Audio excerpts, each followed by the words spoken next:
Cerita dimulai dari sekolah yang menyeramkan bernama Sujuran.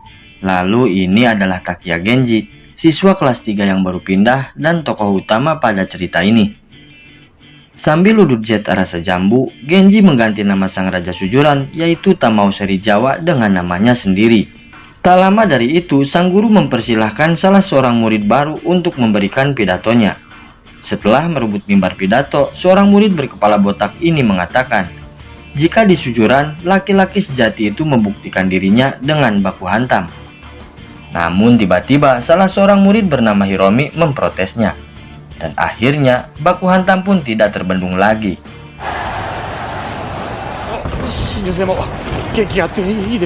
Di tengah baku hantam, salah seorang murid meminta mereka semua untuk berhenti bertarung. Karena di luar sekolah, sudah terdapat beberapa orang Yakuza yang datang mencari Serizawa. Karena Serizawa telah melukai salah seorang teman mereka. Kelompok Yakuza itu dipimpin oleh pria bernama Ken. Bukannya Serizawa yang datang, malah Genji yang muncul di tempat itu dan berjalan santai melewati mereka. Karena merasa diacuhkan, para Yakuza itu mencoba menghentikan Genji, sehingga baku hantam pun terjadi. Tak lama kemudian, Serizawa pun datang. Dia melihat Genji mengalahkan para Yakuza dengan sangat mudah. Dan inilah pertemuan pertama mereka berdua. Tiba-tiba para polisi datang untuk menangkap Serizawa karena dia sering melanggar aturan dan membuat masalah dengan para polisi. Hal itu menunjukkan bahwa Serizawa memang sangat kuat. Singkat cerita, Genji terlihat sedang rileks di kafe Waotek di depan pabrik batu. Di sini Genji bertemu wanita cantik bernama Ruka. Di sana Ruka mencoba untuk mendekati Genji. Namun lelaki tampan seperti Genji tidak mudah menanggapi seorang wanita. Genji malah merasa terganggu dengan kehadiran Ruka. Saat Genji pulang ke rumah, di sini kita mengetahui ternyata ayah Genji adalah seorang bos mafia. Ternyata alasan Genji pindah ke Sujuran untuk membuktikan bahwa dirinya lebih hebat dari ayahnya, karena ayahnya dulu mantan murid Sujuran yang tidak berhasil menguasai sekolah tersebut. Genji ingin menguasai Sujuran dan menggantikan posisi ayahnya sebagai bos Yakuza yang baru. Keesokan harinya, Serizawa dan teman-temannya sedang bermain mahjong di sekolah. Tiba-tiba Genji datang dan menendang papan mahjong tersebut.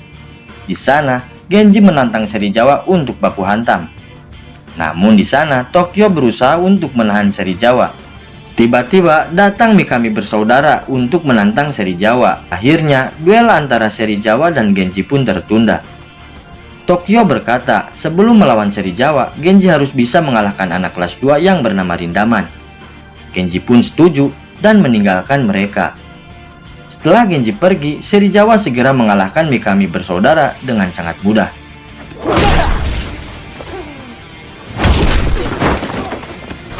Di tempat lain, Genji segera mencari informasi mengenai Rindaman. Rindaman sendiri adalah pengamat perang di Sujuran. Kekuatannya berbeda dengan mereka semua, termasuk Serizawa. Genji yang sekarang mustahil untuk mengalahkannya. Tak lama kemudian, Genji didatangi oleh Ken yang ingin membalas dendam, karena sebelumnya para anak buahnya dihajar oleh Genji. Namun Ken hanya besar mulut dan bukan tandingan Genji.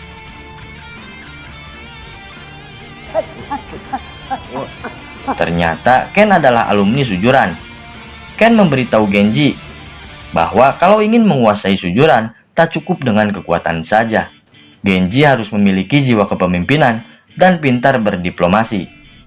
Merasa Ken adalah orang yang tepat untuk mengajarinya cara menguasai Sujuran, Genji pun memohon kepada Ken untuk membantu dirinya. Sebagai langkah awal, Ken meminta Genji untuk mengalahkan orang terkuat di kelasnya. Orang terkuat di kelasnya bernama Cuta. Setelah Cuta dikalahkan, dia langsung menjadi anak buah Genji.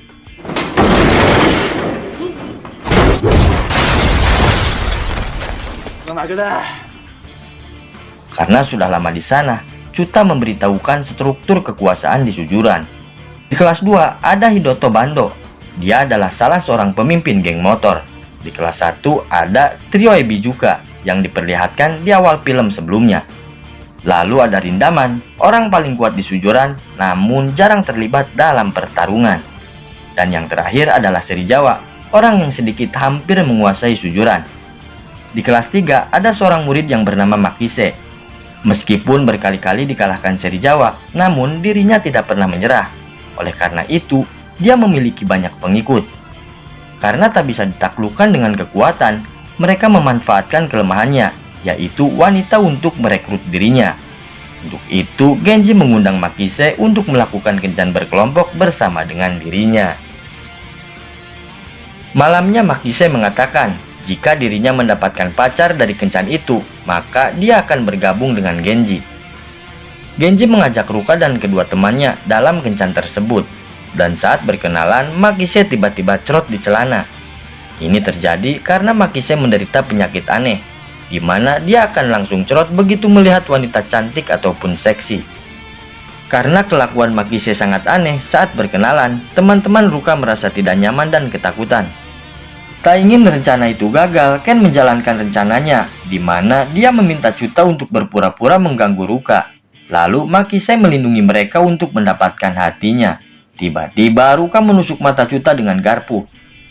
Melihat Chuta kesakitan, Ken tak sengaja membocorkan rencana mereka.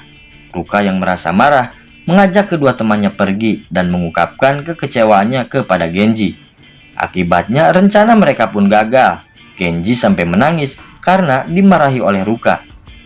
Makise dan Ken tidak menyangka Genji bisa menangis karena hal sepele seperti itu. Lalu Ken mengajak Makise untuk melakukan pijat plus-plus. Mendengar hal itu, lagi-lagi Makise kembali cerot di celana. Karena seringkali cerot di celana, Genji membelikan celana wanita untuk Makise. Mereka semua tertawa melihat Makise memakai celana wanita. Karena merasa senang hari itu, Makise bersedia untuk bergabung bersama Genji dan menguasai sujuran bersama. Kini Genji resmi menjadi ketua dari kelompok Chuta dan Makise. Hal ini sampai ke telinga Serizawa, namun dia tidak peduli karena kalau mereka macam-macam, dia dan kelompoknya akan menghancurkan mereka. Beberapa hari kemudian, Izaki yaitu salah satu murid kelas 3 di sujuran pura-pura ingin bergabung dengan Genji. Tapi nyatanya itu jebakan dari Izaki untuk mengeroyok Genji. Genji dihajar habis-habisan oleh anak buah Izaki. Namun Genji tidak pernah menyerah. Hal inilah yang membuat Izaki kagum dengan tekad Genji dan bersedia bergabung dengannya.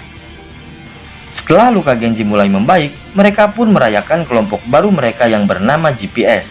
Melihat semua itu, Yuji yaitu salah satu anak buah Serizawa diam-diam bersama anggotanya menghajar Izaki demi mengurangi kekuatan kelompok Genji. Setelah bersenang-senang, Genji dan teman-temannya kaget melihat Izaki yang tergantung babak belur.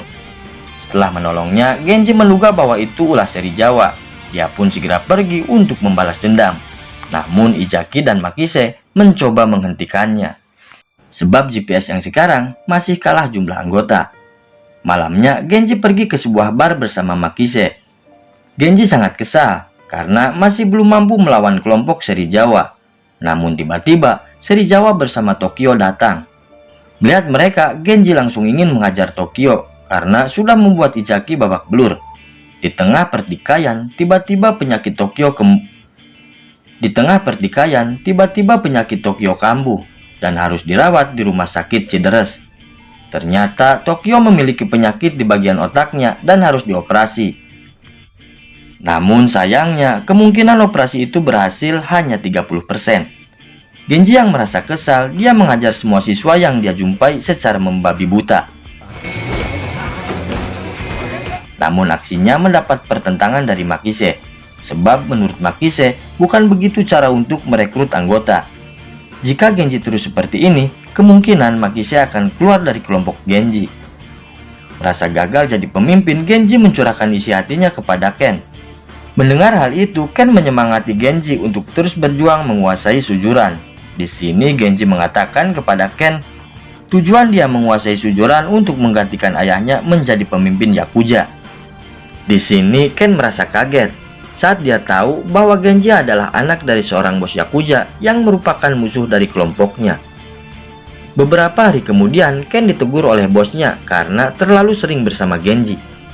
Lalu bosnya memberikan dia pistol dan menyuruhnya untuk membunuh putra dari musuhnya itu. Mendengar hal itu, Ken hanya bisa terdiam. Lalu dia menemui ayah Genji dan mengatakan bahwa dirinya disuruh membunuh Genji oleh bosnya. Namun ayah Genji menanggapinya dengan santai. Sebelum pulang, Ken menitipkan surat untuk Genji kepada ayahnya. Di sisi lain, kelompok Serizawa sedang membahas GPS yang semakin hari semakin bertambah. Tanpa sepengetahuan Serizawa, Yuji berniat untuk meminta bantuan kepada kelompok Bando untuk menculik Ruka. Kemudian Ruka ditangkap oleh sekelompok orang yang memakai jaket berlogo tengkorak.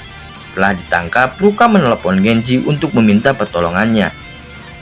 Setelah meminta maaf kepada Makise dan Izaki sudah keluar dari rumah sakit Cideres, Genji segera menyerbu markas kelompok Bando.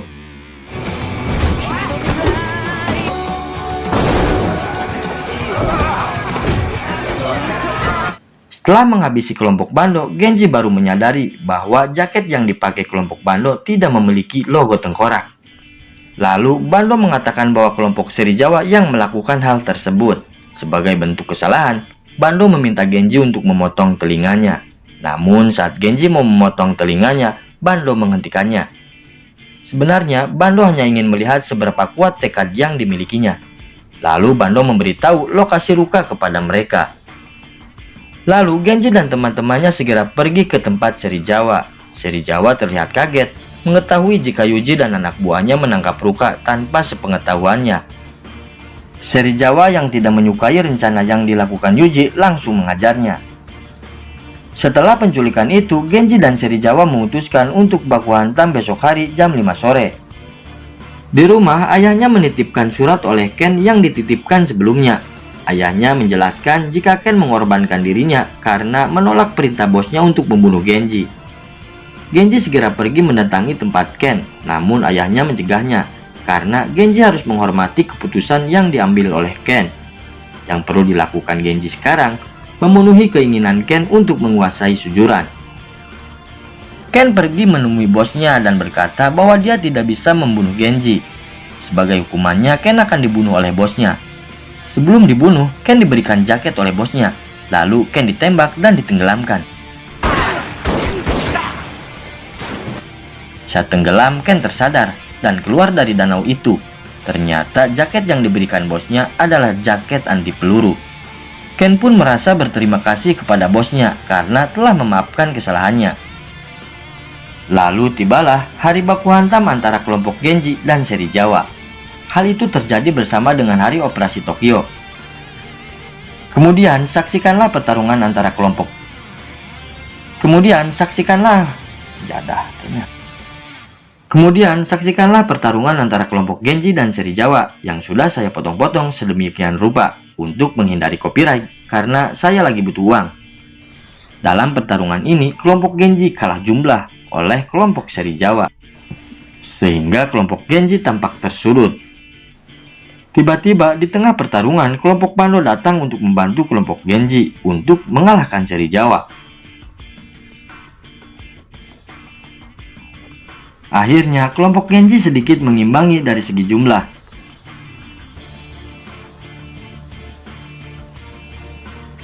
Setelah bertarung 7 hari 7 malam, akhirnya masing-masing kelompok hanya menyisakan pemimpinnya masing-masing, yaitu Genji dan Serizawa. Disitulah Genji dan Serizawa duel 1 lawan 1.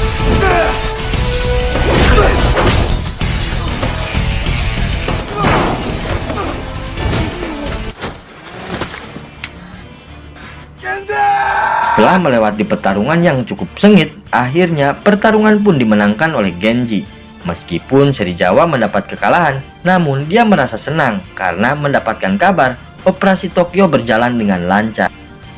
Kini Genji pun telah resmi menjadi penguasa sujuran yang baru.